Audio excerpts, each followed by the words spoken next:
Hello everyone, स्वागत है आपका चैनल थ्रस्ट एजुकेशन में। इस वीडियो के माध्यम से हम देखेंगे बिहार जीके, जो कि आपका एडिटोरियल बुक के थ्रू होगा। आज का सेट नंबर हम देखेंगे तो 18 नंबर सेट देखेंगे। आज का सेट नंबर मेरा होगा 17, 16 तक हम कवर कर चुके हैं।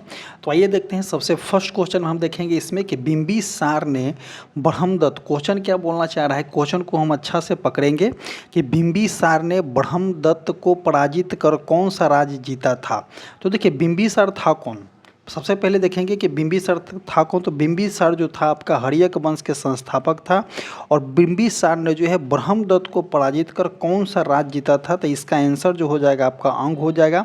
अंग जो था आपका महाजनपद में शामिल है। अंग की राजधानी आपका चंपा होता है। अवंती जो भी ये भी महाजनपद में शामिल है। इसके राजधानी आप देखेंगे तो उज्जैन या महिषमती इसका राजधानी होता है। वज्जी की राजधानी जो था आपका वैशाली था। तो इसका अगर आंसर की बात करते हैं तो आपका ऑप्शन नंबर बी हो जाएगा। अंग की राजधानी जो होता है आपका चंपा होता है। और बिंबिसार कौन था, तो बिंबिसार जो था आपका हर्यक वंश के संस्थापक था। नेक्स्ट क्वेश्चन देखते हैं कि हर्यक वंश के किस शासक द्वारा अस्थायी सेना रखी गई, जिसके कारण जो है उसे सेनिया भी कहा जाता था। तो देखिए हर्यक वंश के द्वारा जो है अस्थायी सेना रखा गया, जिसके कारण उसके सेनिया कहा जाता था। तो देखिए बिंबिसार हर्यक वंश के संस्थापक था। बिंबिसार को हत्या किसने किया, तो अजातशत्रु ने किया। और अजातशत्रु को हत्या किसने किया, तो आपका उदयन ने किया। तो बिंबिसार का बेटा कौन था, अजातशत्रु। अजातशत्रु का बेटा कौन था, तो उदयन था। तो बिंबिसार को हत्या करके अजातशत्रु राजगद्दी पे बैठा था, और अजातशत्रु को जो है उदयन ने हत्या करके राजगद्दी पे बैठा था। तो अब देखते हैं, आगे देखते हैं कि क्या बोलना चाह रहा है कि हर्यक वंश के किस शासक के द्वारा अस्थायी सेना रखी गई थी, जिसके कारण उसे सेनिया भी कहा जाता था। तो देखिए उसका आंसर जो हो जाएगा आपका बिंबिसार हो जाएगा, जो कि आपका हर्यक वंश का संस्थापक था। नेक्स्ट क्वेश्चन देखते हैं कि मगध सम्राट अजातशत्रु की राज्य विस्तार नीति का उल्लेख किस जैन ग्रंथ में हुआ था। तो मगध सम्राट कौन था, तो अजातशत्रु। अजातशत्रु था कौन आखिर, तो अजातशत्रु जो था आपका कौन था, तो अजातशत्रु जो था आपका हर्यक वंश के दूसरे शासक बोल सकते हैं इसको। और इसका कौन था, तो उज्जैन राज्य विस्तार नीति का उल्लेख किस जैन ग्रंथ में हुआ था। तो इसका आंसर जो हो जाएगा आपका निर्यावली सूत्र में देखने को मिलता था। तो ऑप्शन नंबर सी हो जाएगा।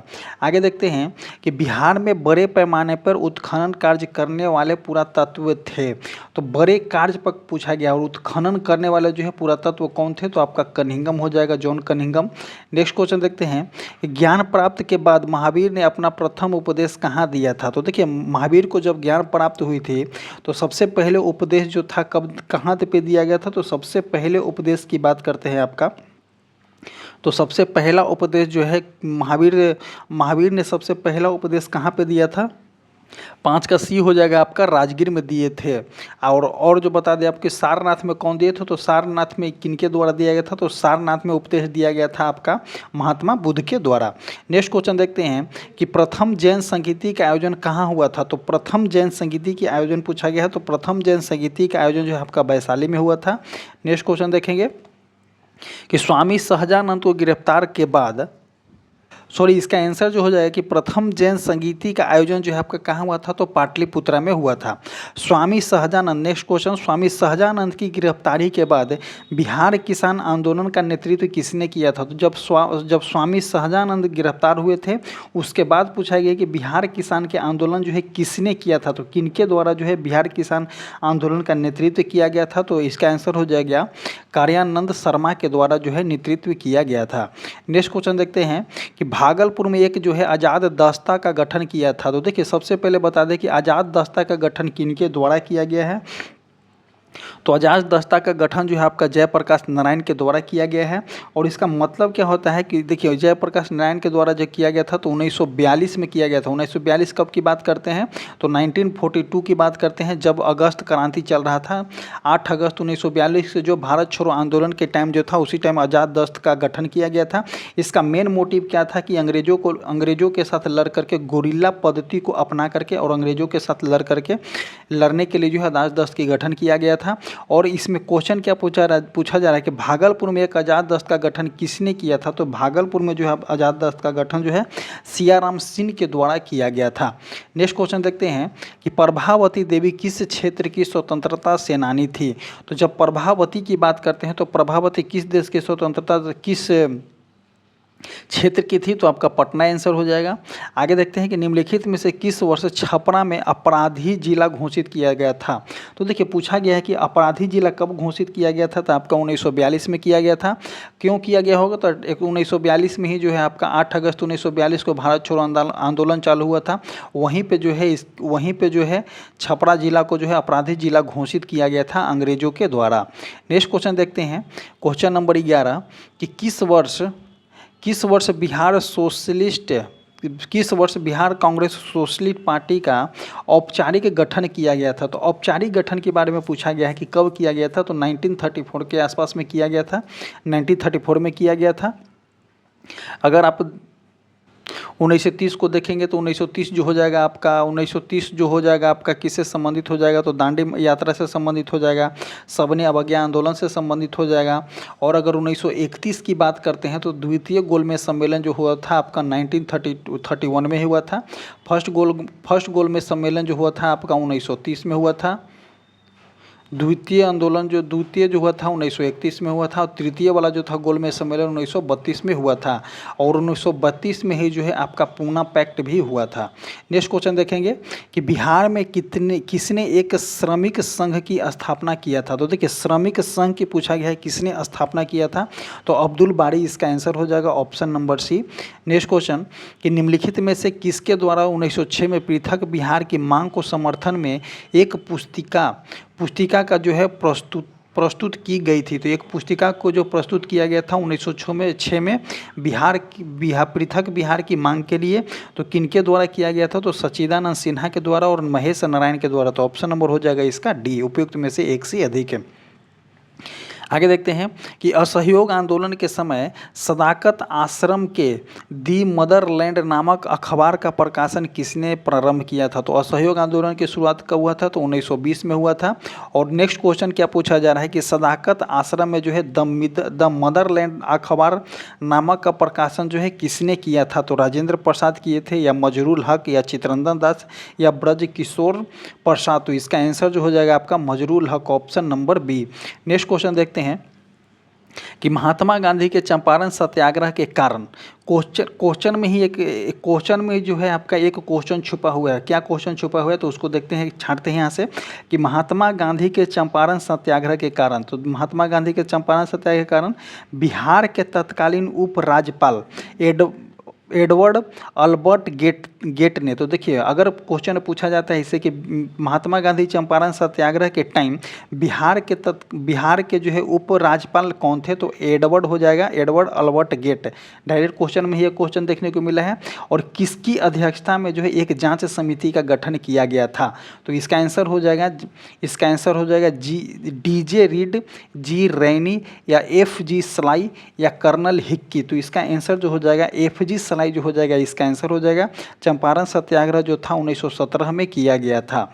नेक्स्ट क्वेश्चन देखते हैं कि 80 स्तंभों वाले मौर्यकालीन सभागार का राजमहल का अवशेष कहाँ से प्राप्त हुआ है। तो देखिए अगर ये पूछा गया है कि 80 स्तंभों वाला जो है मौर्यकालीन सभागार या राजमहल का अवशेष कहाँ से प्राप्त हुआ है, तो इसका आंसर जो हो जाएगा आपका कुम्हरार से प्राप्त हुआ है।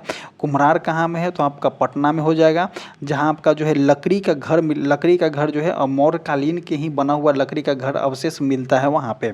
नेक्स्ट क्वेश्चन देखते हैं कि किस शासक ने श्रीलंका के राजा, ये भी क्वेश्चन देखिएगा कि किस शासक ने श्रीलंका के राजा राजमेघवर्मन ने गया में एक बौद्ध मठ की स्थापना की अनुमति मांगी थी। तो किस राजा, श्रीलंका के राजा थे, कौन थे, तो राजा मेघवर्मन। इनका नाम याद रखिए कि श्रीलंका के जो राजा थे मेघवर्मन ने, उन्हें जो है गया में पटना के बिहार के गया में एक बौद्ध मठ स्थापित करने की अनुमति मांगी थी और किस राजा के द्वारा मांगा गया था? तो समुद्रगुप्त राजा के द्वारा मांगा गया था, जो कि गुप्त वंश के शासक थे। और क्वेश्चन यहाँ से ये भी देखने को मिलता है कि वे गुप्त वंश के शासक थे। श्रीलंका के राजा जो थे मेघवर्धन ने जो था गया में एक बौद्ध मठ बनाने की जो है मांग किए थे। किनके द्वारा किए गए थे? तो गुप्त वंश के शासक समुद्रगुप्त के द्वारा किए थे। ये भी क्वेश्चन आपको देखने को मिलता है।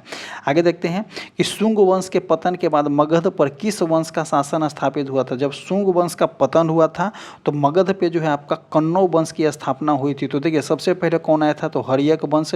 हर्यक वंश के बाद की बात करते हैं तो शिशुनाग वंश आया था। शिशुनाग वंश के बाद करते हैं तो नंद वंश आया था। नंद वंश की बात करते हैं तो मौर्य वंश आया था। मौर्य वंश की बात करते हैं तो आपका शुंग वंश आया था। शुंग वंश की बाद जो था आपका कन्नौ वंश आया था। तो ऑप्शन नंबर बी जो हो जाएगा इसका सही हो जाएगा। आगे देखते हैं कि बोध गया के महाबोधि मंदिर की स्थापना हुई। तो देखिए क्वेश्चन आगे ये भी आ गया कि बोध गया के महाबोधि मंदिर की स्थापना हुई तो कब हुई? तो गुप्त काल में हुआ था। और किनके द्वारा किया गया था? तो उस टाइम शासक कौन थे? तो समुद्रगुप्त थे। और किनके द्वारा किनके प्रयत्न से किया गया था? तो श्रीलंका के राजा मेघवर्मन के प्रयत्न से जो है गया में एक बोधि मठ की स्थापना की गई थी।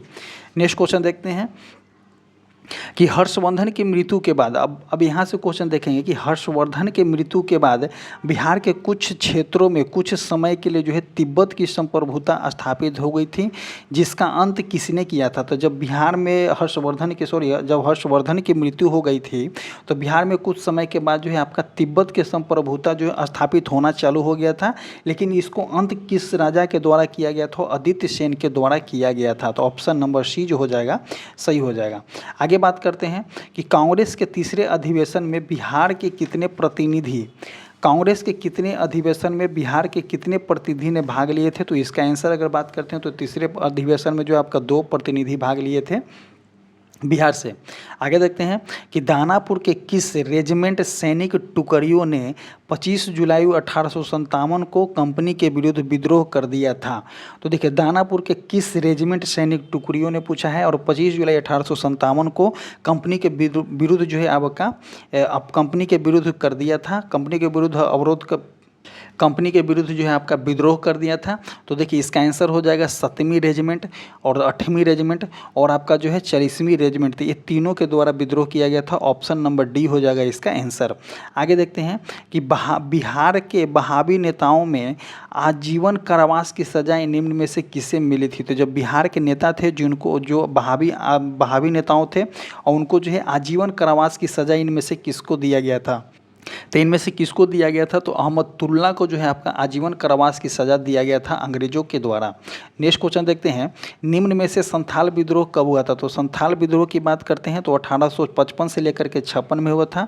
और संथाल विद्रोह के नेता कौन थे? तो सिद्धू और कान्हू जो थे आपका संथाल विद्रोह के नेता थे। ऑप्शन नंबर सी जो हो जाएगा इसका सही हो जाएगा। आगे देखते हैं कि रेवती नाग को, क्वेश्चन देखिएगा 25 नंबर, कि रेवती नाग को किस संस्था ने भागलपुर में क्रांतिकारी प्रचार के लिए भेजा था? अब देखेंगे रेवती नाग को किस संस्था ने जो है भागलपुर क्रांतिकारी प्रचार के लिए आपको भेजा गया था? तो पटना के अनुशीलन समिति के द्वारा या ढाका के अनुशीलन समिति के द्वारा या होम रूल के द्वारा?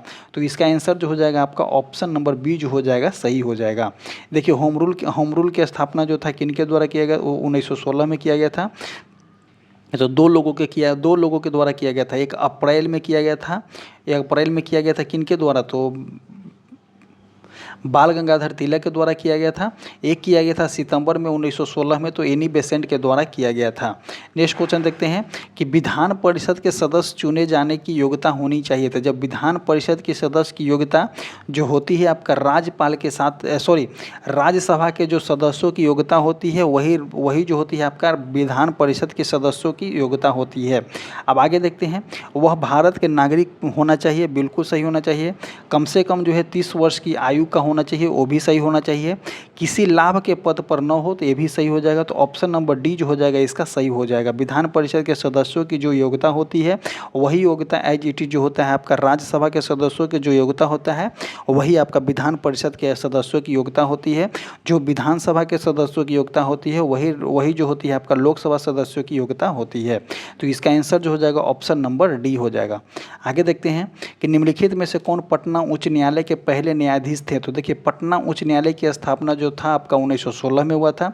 और पहले न्यायाधीश की बात करते हैं तो पहले न्यायाधीश जो हो जाएंगे आपका एडवर्ड चैम्प चैमियर जो हो जाएंगे इनके पहले न्यायाधीश हो जाएंगे। आगे देखते हैं कि बिहार में किस जिले में जो है खुला कारागार स्थित है। तो खुला कारागार बोला गया है कि खुला कारागार जो है कहाँ में स्थित है। तो इसका आंसर जो हो जाएगा आपका बक्सर में जो है आपका खुला कारागार है। नेक्स्ट क्वेश्चन कि पटना प्रमंडल के अंतर्गत कुल कितने जिले शामिल है। तो पटना प्रमंडल के अंतर्गत जो है आपका 6 जिले शामिल है। कौन कौन से शामिल है तो उसको देख लेते हैं। तो सबसे पहले पटना आ जाएगा। पटना के बाद की बात करते हैं तो आपका नालंदा आ जाएगा। नालंदा की बात करते हैं तो आपका भोजपुर आ जाएगा। भोजपुर के बाद आपका बक्सर आ जाएगा। बक्सर और रोहतास हो जाएगा। उसके बाद आपका जो कैमूर देखने को मिलेगा। तो पटना नालंदा भोजपुर 6 जिले पटना प्रमंडल में 6 जिले शामिल होते हैं। पटना नालंदा भोजपुर बक्सर रोहतास और कैमूर देखने को आपको मिलेगा। नेक्स्ट क्वेश्चन देखते हैं कि बिहार के मुख्यमंत्री कन्या उत्थान योजना की शुरुआत कब की गई। तो बिहार के मुख्यमंत्री कन्या उत्थान योजना की शुरुआत जो है आपका 2018 में किया गया था। Option number C.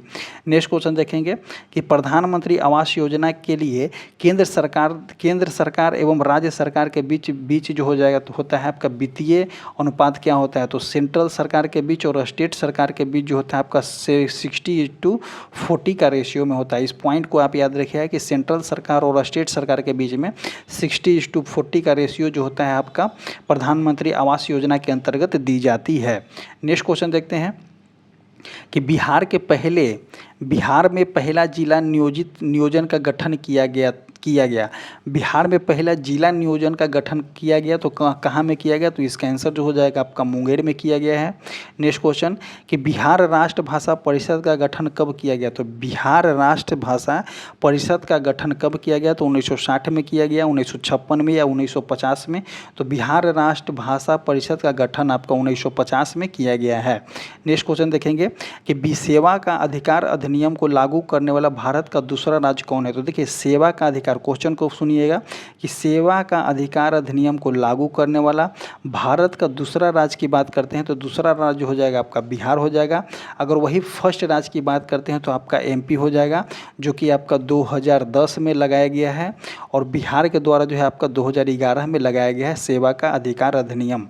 Next question देखते हैं कि महाबोधि मंदिर को किस वर्ष यूनेस्को द्वारा विरासत सूची में शामिल किया गया था। तो इसका आंसर जो हो जाएगा आपका 2002 में शामिल किया गया है। नेक्स्ट क्वेश्चन कि देश के पहले खादी मॉल का उद्घाटन कहाँ किया गया है। तो देश के पहले खादी मॉल का उद्घाटन जो है आपका पटना में किया गया है। इसका उद्घाटन जो है आपका नीतीश कुमार के द्वारा किया गया था। नेक्स्ट क्वेश्चन देखते हैं कि बिहार को पृथक राज्य के रूप में मान्यता दिलाने के लिए राजनेता का महत्वपूर्ण योगदान था। तो जब बिहार को पृथक राज्य के रूप में मान्यता दिलाने के लिए जो है किस नेता का अगर महत्वपूर्ण योगदान की बात करते हैं तो इसका आंसर जो हो जाएगा आपका सच्चिदानंद सिन्हा जो हो जाएगा। इसका आंसर हो जाएगा option number C. Next question देखते हैं कि बिहार के किस जिले की सीमा जो है नेपाल के साथ कम लगती है। तो देखिए नेपाल के साथ कम की बात करते हैं तो नेपाल के साथ अगर टोटल सीमा भारत के लगने वाला होता है तो 1751 किलोमीटर लगती है।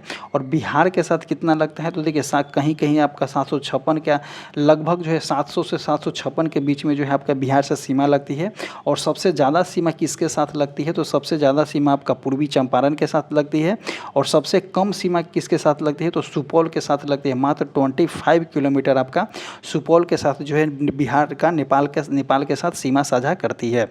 नेक्स्ट क्वेश्चन देखते हैं निम्नलिखित में से कौन सी नदी जो है उत्तरी गंगा के मैदान में नहीं गुजरती है। तो देखिए अब बात करते हैं हम उत्तरी गंगा के मैदान में कौन नहीं गुजरती है। तो देखिए बागमती एवं गंडक नदी जो है आपका उत्तरी गंगा के मैदान में गुजरती है, बिल्कुल सही हो जाएगा।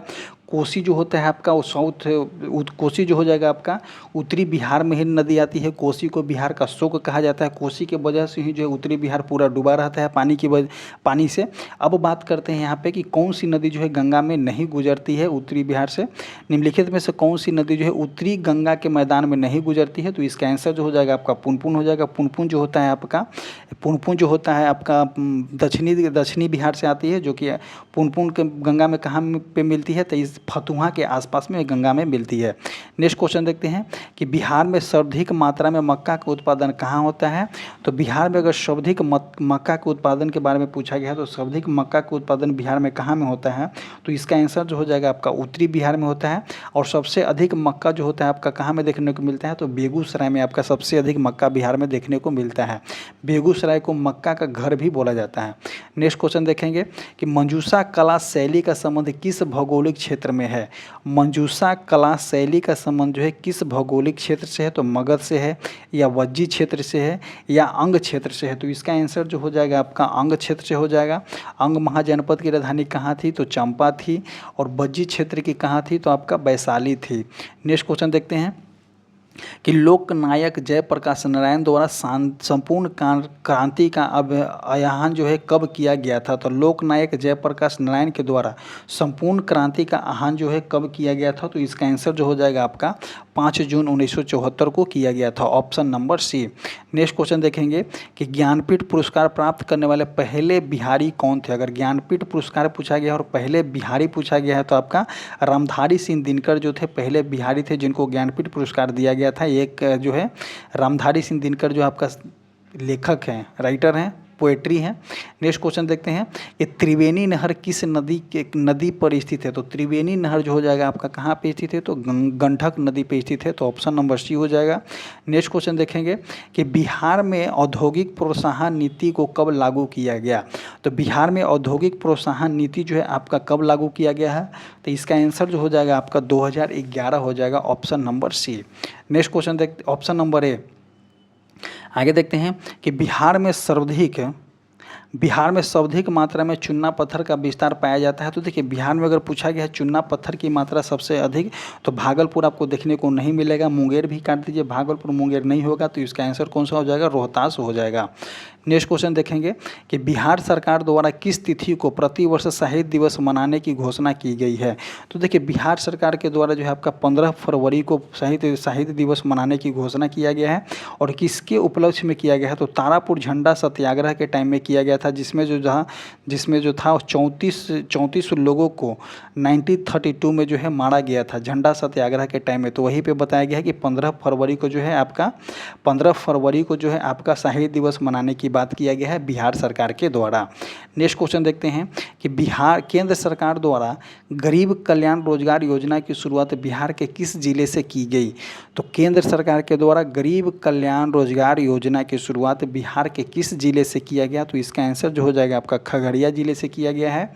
नेक्स्ट क्वेश्चन देखेंगे कि 2011 की जनगणना के अनुसार बिहार में सर्वाधिक बाल लिंगा अनुपात वाला जिला कौन है? तो अगर ओवरऑल लिंगा अनुपात पूछा गया बिहार को तो आपका हो जाएगा गोपालगंज।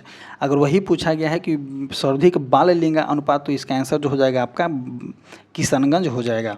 नेक्स्ट क्वेश्चन देखेंगे कि मैथिली भाषा को किस राज्य सरकार ने द्वितीय राजभाषा की दर्जा दिया है? तो देखिए मैथिली भाषा के पूछा गया है और किस राज्य सरकार के द्वारा जो है आपका द्वितीय राजभाषा की दर्जा दिया गया है? तो इसका आंसर जो हो जाएगा आपका झारखंड के द्वारा दिया गया है। मैथिली भाषा को जो है 8वीं अनुसूची में भी शामिल किया गया है। कब किया गया था? तो 92वां संविधान संशोधन 2003 में। इस पॉइंट को याद कीजिए कि 92वां संविधान संशोधन 2003 में आपका बोडो को दिया गया था, बोडो को दिया गया, डोगरी को दिया गया। उसके बाद आप बात करते हैं तो संथाली को दिया गया था, और जो था आपका बोडो हो गया, डोगरी हो गया, संथाली हो गया। उसके बाद मैथिली को जो दिया गया था 92वां संविधान संशोधन में, मैथिली को जो है आपका राजभाषा के मैथिली को जो है 8वीं अनुसूची में शामिल किया गया था। इसका आंसर जो हो जाएगा आपका द्वितीय राजभाषा की दर्जा कब दिया गया, तो आपका झारखंड में दिया गया है। इसी तरह से जो है आज का 50 सेट समाप्त होता है, आज का जो है 50 क्वेश्चन समाप्त होता है। आज का सेट नंबर जो था आपका 17 जो होता है समाप्त होता है। आपको बता दें कि हमारा जो टेलीग्राम चैनल है कमेंट बॉक्स और डिस्क्रिप्शन बॉक्स में लिंक पिन किया गया है, आप जाइए और वहाँ से ज्वाइन कीजिए। और इसी तरह से वीडियो जो होता है आपका समाप्त होता है। Thank you.